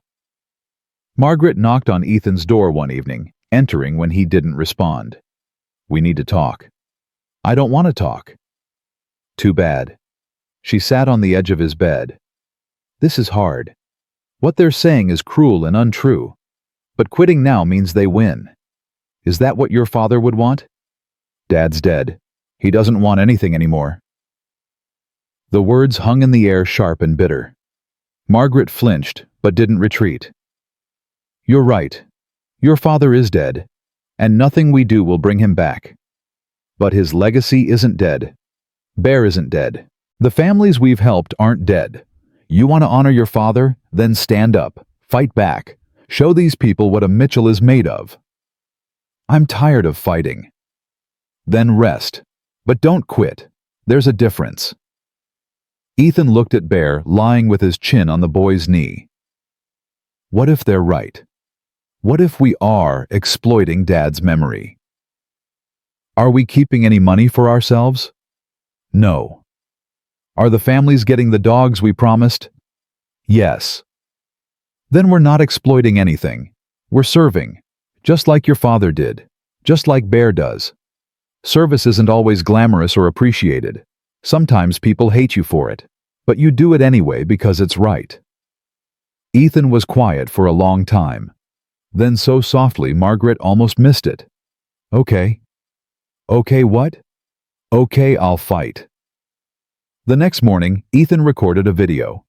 No script, no coaching, just him and Bear and the truth. My name is Ethan Mitchell. My dad died serving this country. Bear is my service dog and my best friend. Some people are saying we started a foundation to make money off Dad's death. That's not true. We started it because I know what it's like to need help and not have it, to feel alone and scared and different. Bear gave me my life back. We wanted to give that gift to other kids. Every dollar donated has gone to training service dogs. We have receipts, documentation, everything. If you don't believe me, that's okay. But please don't let your doubt stop other families from getting help. They deserve better than that. He paused, then added something unscripted. Somebody once told me that you can't save everyone, but you can save someone. And that someone matters. We've helped 15 families so far. 15 kids who can go to school without being terrified. 15 families who can sleep at night knowing their child has protection. That's not exploitation. That's love. The video went viral within hours. The comments section flooded with support. Veterans organizations issued statements backing the foundation. 3 major news outlets ran fact checks debunking the tabloid's claims. The IRS audit concluded with a clean bill of health, and donations didn't just recover, they doubled. But Ethan felt hollow. The victory didn't erase the pain of being attacked, of having his motives questioned, of seeing his father's memory weaponized against him. Frank noticed during a foundation meeting. You doing okay, kid? I'm fine. That's not what I asked. Ethan sighed. I wish people would leave us alone.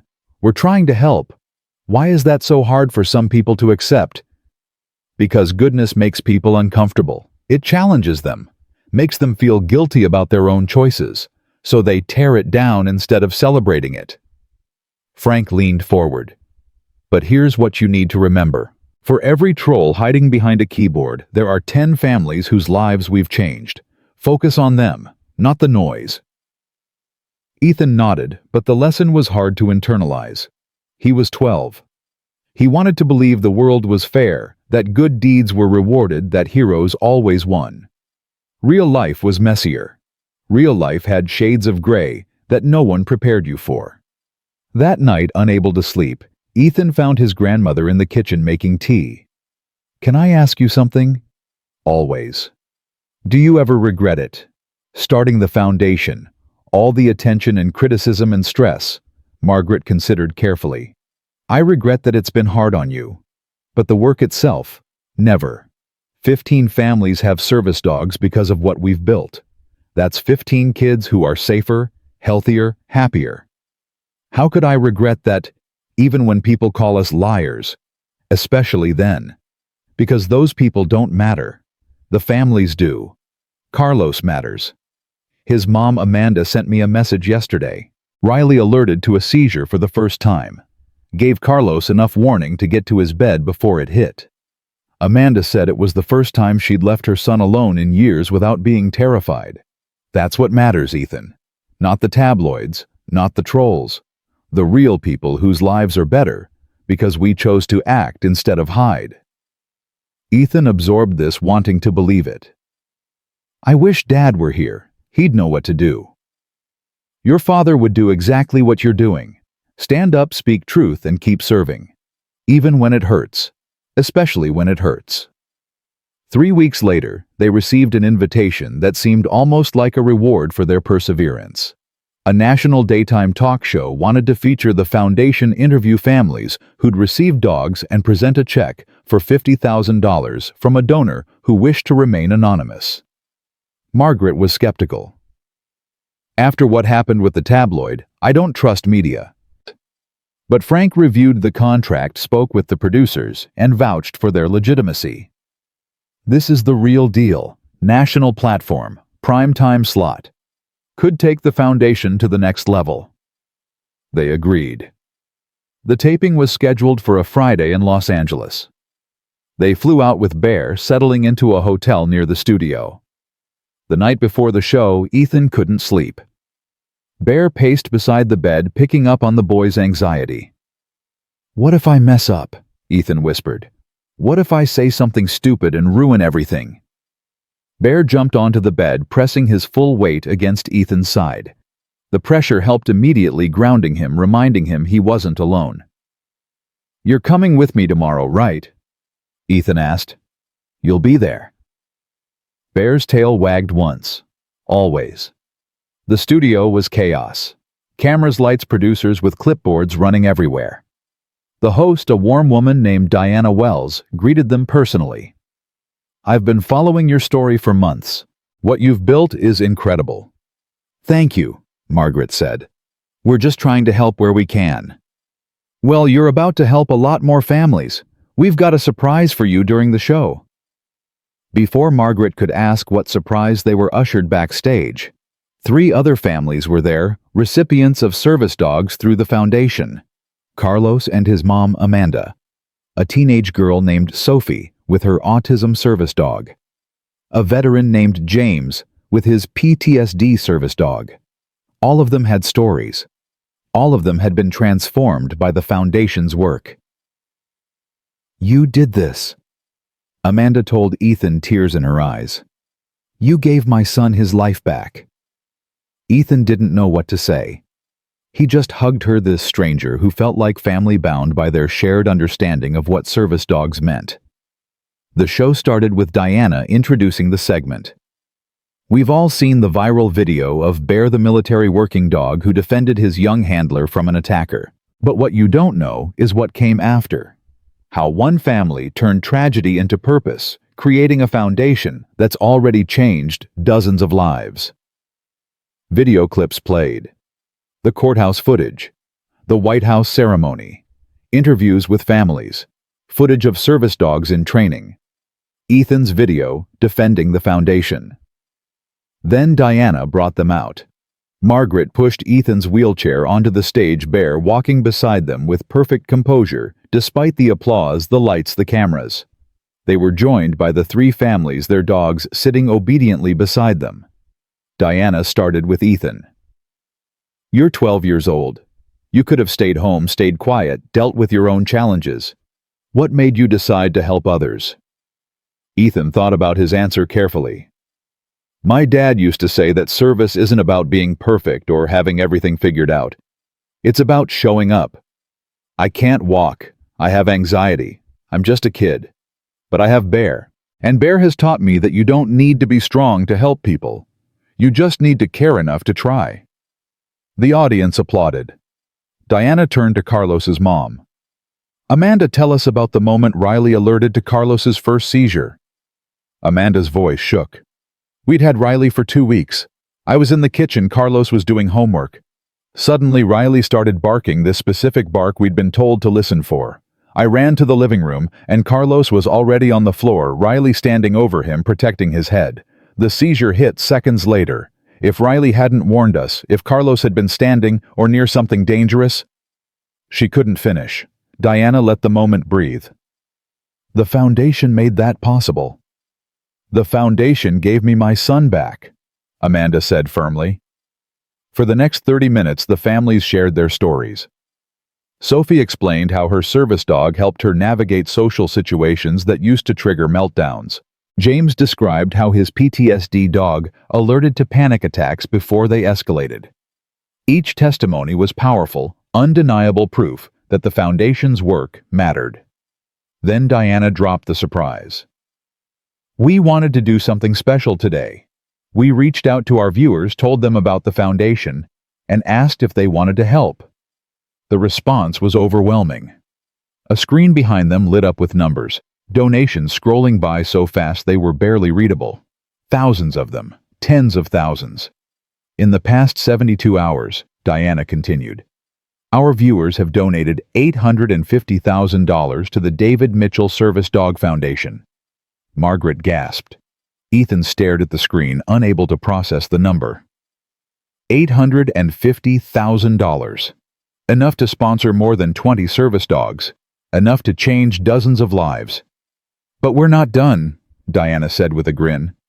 "Our anonymous donor from earlier, he's here today, and he has something to say." From backstage, a man walked out. Older 60s, maybe military bearing obvious in his posture. He wore a Marine Corps pin on his jacket. As he approached, Ethan noticed the man had tears streaming down his face. "My name is General Robert Matthews, retired Marine Corps. I served with David Mitchell's father, Ethan's grandfather, in Vietnam. David's father saved my life during the Tet Offensive, carried me 2 miles through enemy territory with a bullet in his own leg. I owed the Mitchell family a debt I could never repay." He looked at Ethan. "When I heard what you were doing, I knew this was my chance. I'm donating $1 million to the Foundation, and I'm challenging every veteran, every corporation, every American who believes in service to match me. Let's make sure no family has to wait for a service dog. Let's honor our MWDs properly. Let's finish what David Mitchell started." The studio erupted. Audience members stood applauding, crying. The other families embraced. Margaret covered her face with her hands, overwhelmed. And Ethan sat frozen, his mind racing. $1 million, plus $850,000, nearly $2 million total. They could help hundreds of families now. Hundreds. Diana knelt beside Ethan's wheelchair. "How does it feel?" Ethan looked at Bear sitting calmly beside him, tail wagging slowly. "It feels like Dad's still here, still serving, still making a difference." "He is," Diana said softly. "Through you. Through Bear. Through every family you help. That's a legacy that never dies." After the show, they were mobbed by well-wishers. Strangers wanting to share their own stories, to thank them, to be part of something bigger than themselves. General Matthews stayed close, sharing memories of Ethan's grandfather, filling in pieces of family history that Margaret had never known. "Your grandfather was the finest Marine I ever served with," the general said. "He taught David everything about honor, duty, and sacrifice, and David taught you. It's a lineage worth being proud of." "I never met my grandfather," Ethan said. "He died before I was born." "Then let me tell you about him." For the next hour, General Matthews shared stories. Combat stories, funny stories, heartbreaking stories. Ethan absorbed every word, collecting these pieces of his family's military legacy like precious artifacts. That night, back at the hotel, exhausted and emotionally wrung out, Ethan sat by the window with Bear beside him. "We did it, boy. We actually did it." Bear's tail thumped against the floor. "Dad would be proud, right?" Margaret joined them, placing a hand on Ethan's shoulder. "Your father is proud. I know it in my bones. You've taken his sacrifice and turned it into something beautiful, something that will outlast all of us. I just wish he could see it. Wish he could know what we've built." "He knows, sweetheart. Somehow, somewhere he knows." They sat in comfortable silence, watching the city lights blur below. 3 people and a dog bound by love and loss and purpose. They'd been through hell attacks, trials, audits, public criticism. They'd been tested, doubted, torn down, and forced to rebuild. But they'd survived. More than survived, they'd thrived. They'd turned pain into purpose, grief into service, tragedy into hope. And it was only beginning. The foundation would grow. More families would be helped. More dogs would find their purpose. more children would discover they weren't alone in their struggles. All because a boy loved his father, a grandmother refused to quit, and a dog understood that service never truly ends. It just evolves, finding new battles to fight new lives, to protect new missions to complete. Bear rested his head on Ethan's lap, eyes already closing. His work today was done. Tomorrow would bring new challenges, new people to serve, new purposes to fulfill. But tonight, he could rest. Tonight, his pack was safe together and whole. And for a warrior who'd given everything for the people he loved, that was all that mattered. The flight home from Los Angeles should have felt triumphant. Instead, Ethan stared out the window, watching clouds drift past, feeling strangely hollow. They'd raised nearly $2 million. They'd shared their story with millions. They'd honored his father's legacy in front of the entire country.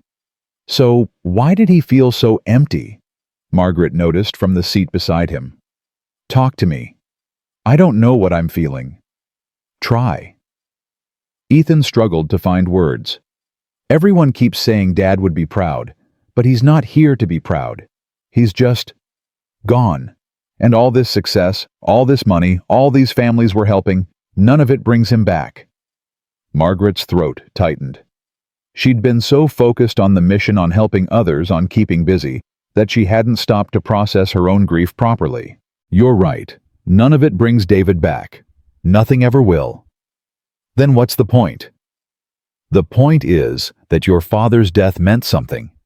That his sacrifice continues to matter. That his love didn't die with him. It lives on through Bear, through you, through every family we help. Ethan wiped his eyes quickly. I just miss him so much. Sometimes I can't even remember his voice anymore. I have to watch old videos just to hear him say my name. Bear, lying at Ethan's feet, lifted his head. He whined softly, sensing the pain radiating from his boy.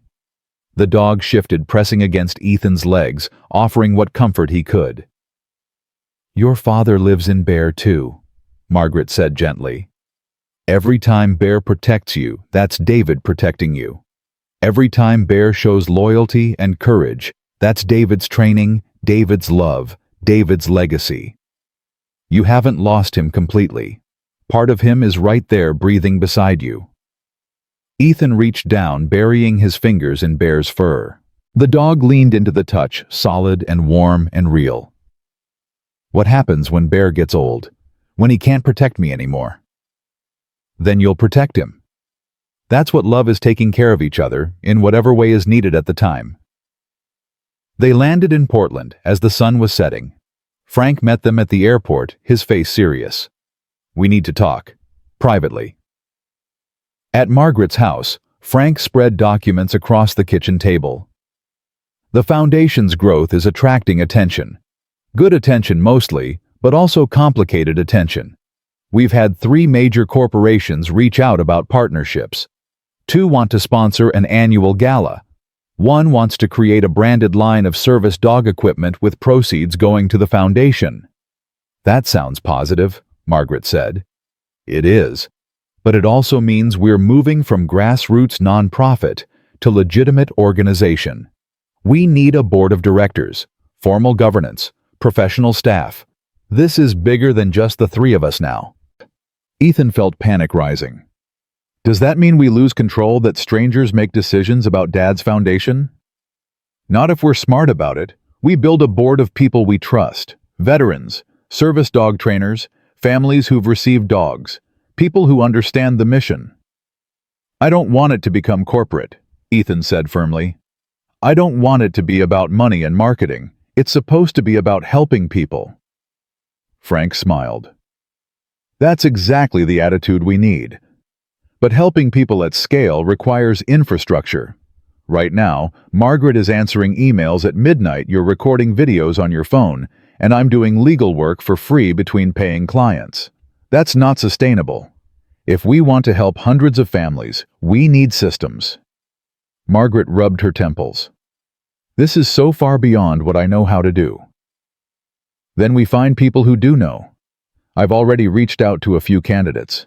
People with nonprofit management experience, fundraising expertise, military backgrounds. I'd like to set up interviews next week." Over the following month, the foundation transformed.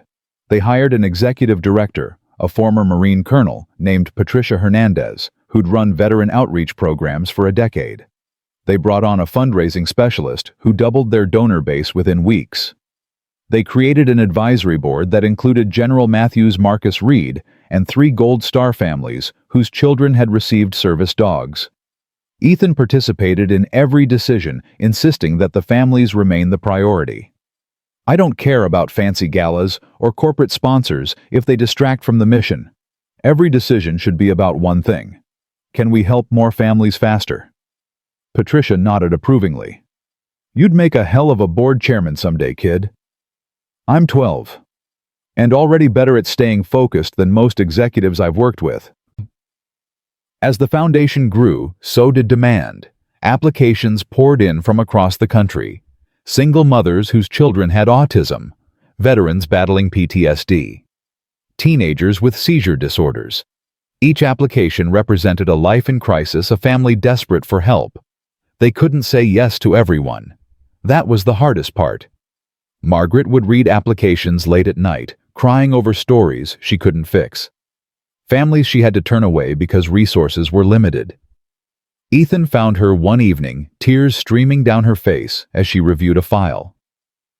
"Grandma, there's a 6-year-old in Ohio, cerebral palsy. His parents work 3 jobs between them and still can't afford a service dog. We have to tell them no. We have to tell them to wait because we're at capacity." Her voice broke. "How do you tell a mother her child has to wait for help?"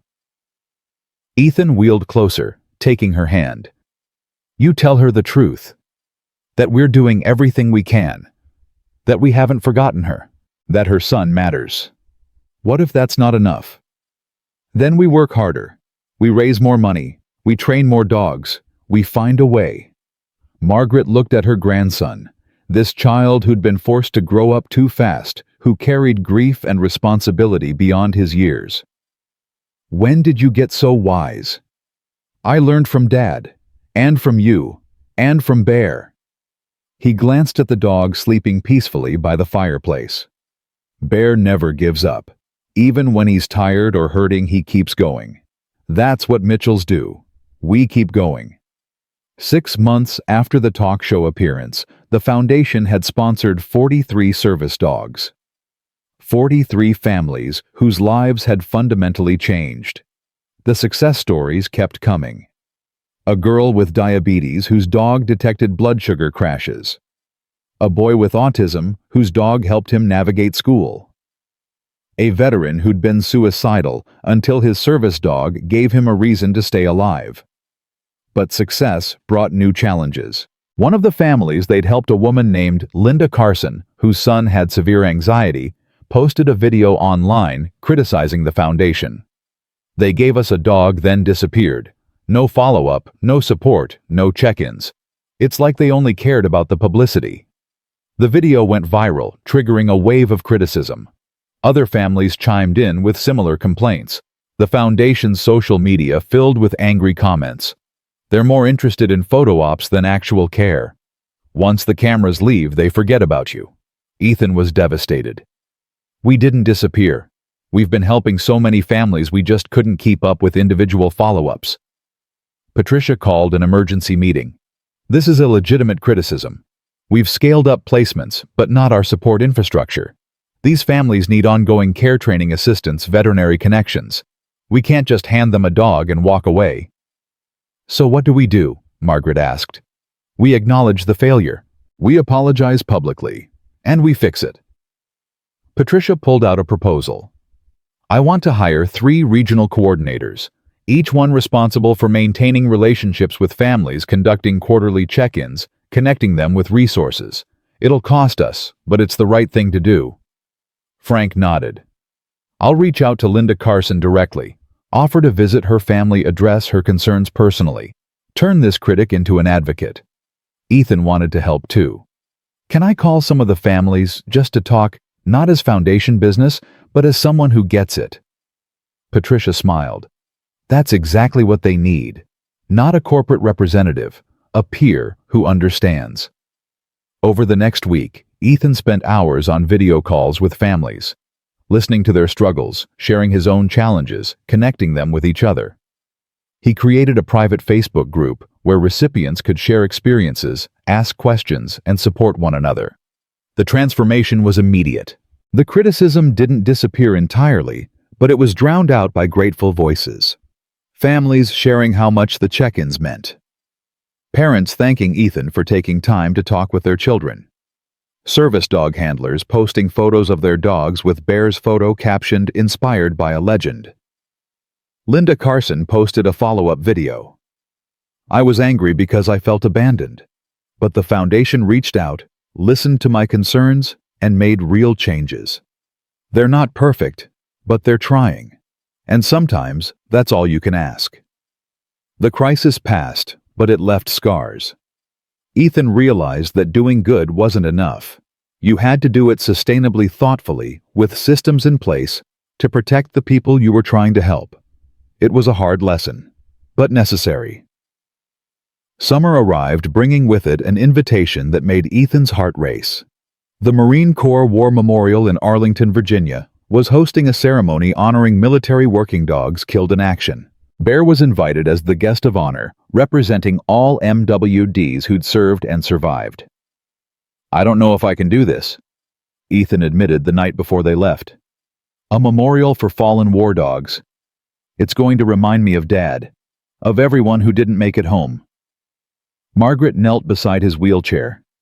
"That's exactly why we need to go. To honor those who gave everything. To remember that freedom costs something.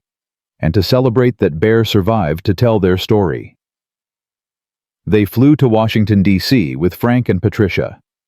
The memorial stood tall against the summer sky, its bronze figures forever frozen in the act of raising the flag at Iwo Jima. But today, a temporary installation had been added, hundreds of photos of military working dogs, each one representing a life given in service. Ethan wheeled through the display reading names: Rex, Diesel, Luca, Ringo. Each photo showed a dog in its prime, strong and capable and unaware of the sacrifice to come. Bear walked beside Ethan, stopping occasionally to sniff at photos as if recognizing old friends. At one photo, Bear sat down and wouldn't move. The dog stared at the image tail, still a soft whine escaping his throat. Margaret looked at the name. "Sergeant? Oh, honey." She knelt beside Bear, stroking his head. "That's David's first MWD, before Bear. Sergeant was killed in action during David's first deployment." "Dad never told me he had another dog," Ethan said. "It broke his heart. Sergeant died saving David's unit from a suicide bomber. Your father blamed himself, thought he should have seen the threat sooner. When he was assigned Bear 2 years later, he was terrified of losing another partner." Ethan looked at Bear, who continued staring at Sergeant's photo. "Bear remembers him. Dogs never forget, especially not the ones who mattered."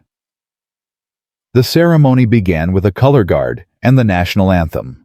Then one by one, handlers stepped forward to share stories about their fallen MWDs. A woman whose dog had detected over 100 IEDs before being killed by a sniper. A man whose dog had alerted to an ambush, saving 12 lives but dying in the process. Each story was heartbreaking, heroic, a testament to the bond between handler and dog. When it was Ethan's turn to speak, he wheeled to the podium with Bear beside him. He looked out at the crowd, hundreds of military families, veterans, service members, all of them waiting to hear from a 12-year-old kid. "My name is Ethan Mitchell. My dad was Sergeant First Class David Mitchell, Marine Corps K-9 handler. He died 18 months ago serving our country. Bear was his partner." Ethan's voice cracked, but he pushed through. "Dad used to tell me that every military working dog is a warrior. That they don't choose to serve, we ask them to serve. We send them into danger because we need them, and they go without hesitation because they trust us." He paused, looking at Bear. "The dogs on these walls gave everything. They died protecting people they loved, and the dogs who survived like Bear carry that weight forever. Bear knows he made it home when others didn't. He knows Sergeant died before him. He knows Dad died beside him. That's a burden no one should carry, but he carries it anyway, because that's what warriors do. Tears streamed down Ethan's face now. He didn't try to hide them.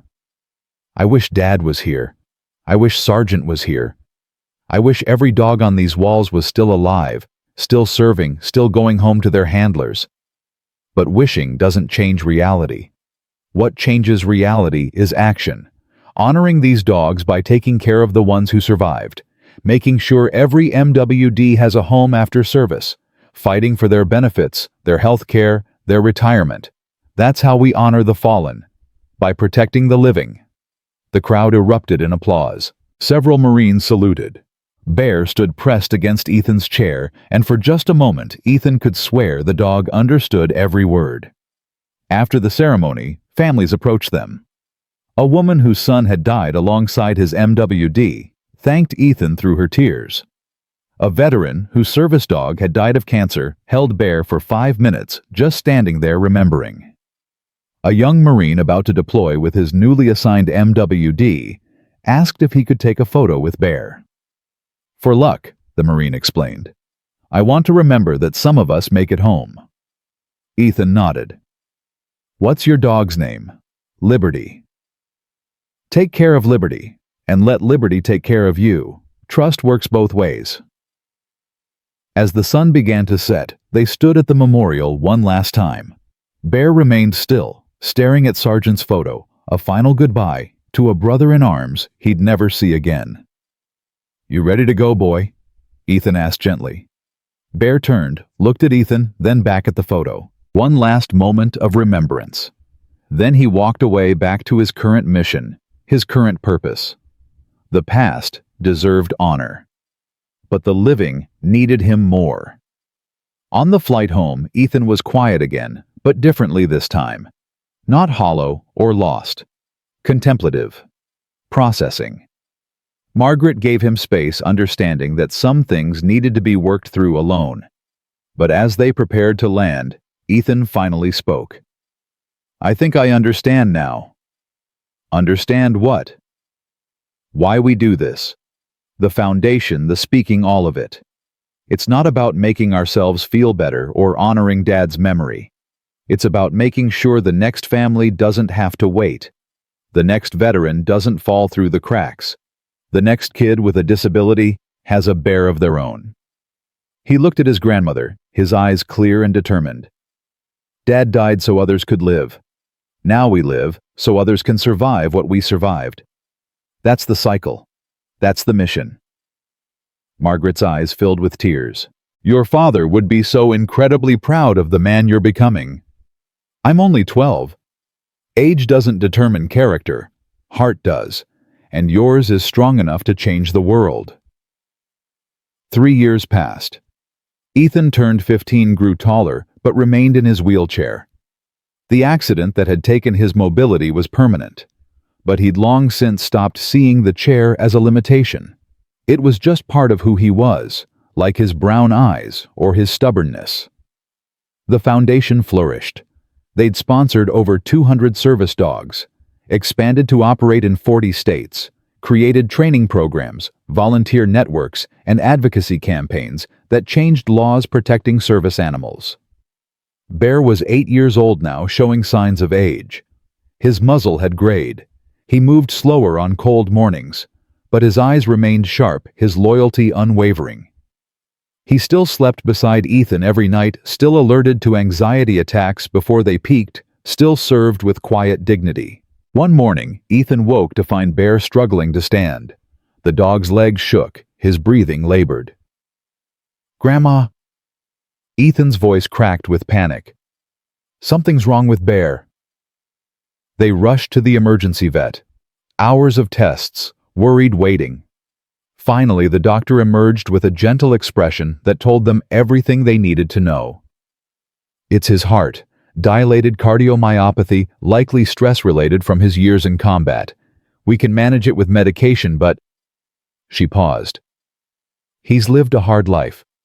Combat stress, constant vigilance. His body is wearing out faster than it should. How long? Margaret asked, her voice barely a whisper. With treatment? Maybe a year, maybe 2. But his quality of life will decline. You'll need to watch for signs that he's struggling, that he's in pain. Ethan sat frozen, unable to process. Losing Bear meant losing his last connection to his father, meant facing the world alone, meant admitting that even heroes weren't immortal. That night, Bear lay beside Ethan's bed, his breathing heavy but steady. Ethan stroked his fur for hours, memorizing the feel, the warmth, the solid reality of this dog who'd saved him in every way that mattered. "I'm not ready," Ethan whispered. "I'm not ready to lose you too." Bear's tail gave one weak thump. His eyes met Ethan's, and in them was understanding. "I know, but this is what happens. Everyone's mission ends eventually." The next few months were precious and painful. Bear continued his work with the foundation, but at a gentler pace. Visits to hospitals were shorter. Public appearances were limited. He spent most days lounging in the sun, Ethan beside him, both of them savoring the quiet moments. Families who'd received dogs through the foundation sent cards and messages. "Bear changed our lives. Because of Bear, my son has hope. Bear showed us what love looks like." The tributes poured in a testament to how many lives this one dog had touched. One evening, as fall leaves drifted past the window, Frank visited with unexpected news. "The Marine Corps wants to do something special for Bear's retirement. A final ceremony. A proper goodbye." "I don't want to say goodbye," Ethan said quietly. "Then don't. Say thank you instead." The ceremony was held at the same base where Bear had received his medal years earlier. But this time the tone was celebratory rather than solemn. A retirement party for a warrior who'd earned his rest. Hundreds attended. Marines from David's old unit, families who'd received service dogs, veterans whose lives Bear had saved, children whose anxiety attacks Bear had calmed with his gentle presence. General Richardson, older now, but still commanding, stood at the podium. "In my 40 years of military service, I've known thousands of soldiers, but I've only known a handful of true heroes. Bear is one of them. Not because of his combat record, though, that alone would be enough, but because he never stopped serving. Even after his handler died, even after retirement, even as his own health declined, he continued to protect, to comfort, to save lives." She looked at Ethan. "And he taught a young boy what it means to lead with love." Ethan was given the microphone one last time. He looked at Bear, lying beside his wheelchair, tired but present. "Bear has been my protector, my friend, my connection to my father. But he's been more than that. He's been proof that dedication matters, that loyalty is real, that heroes exist even if they walk on 4 legs." His voice broke, but he continued. "I've learned everything important from this dog. How to face fear, how to serve others, how to love without condition. Bear's taught me that strength isn't about being unbreakable. It's about getting up every time you fall, about protecting the people you love even when it costs everything." He paused, tears streaming freely now. "Dad used to say that Bear was the best Marine he ever served with. I think Bear's the best teacher I ever had, and when his mission finally ends, when he takes his last breath, I'm going to make sure his legacy lives forever. Every dog we place, every family we help, every child who finds courage they didn't know they had, that'll be Bear. That'll be his impact. That'll be his immortality." The crowd stood applauding, crying, honoring a dog who'd given them all so much. Bear lifted his head, looked around at all these humans he'd served, and his tail wagged. Slow, tired, but genuine. Mission accomplished.